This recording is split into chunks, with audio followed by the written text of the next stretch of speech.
2 गिलास ठंडा पानी, आड़ू और शुगर। तो चलिए बनाना शुरू करते हैं। सबसे पहले आपने आड़ू ऐड करने हैं।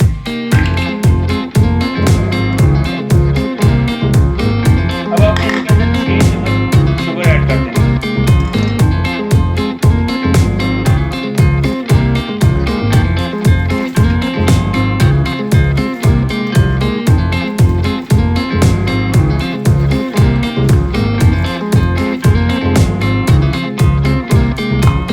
अब हम इसके अंदर पानी ऐड करेंगे।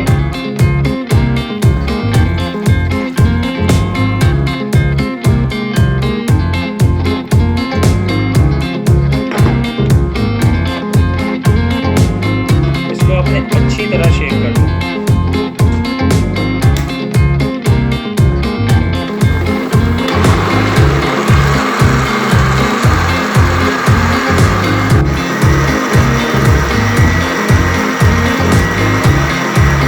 शेक हमारा बन चुका है।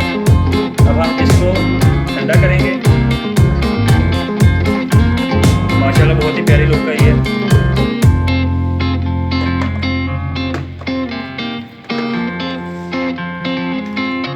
इसके अंदर आप आइस ऐड कर देंगे।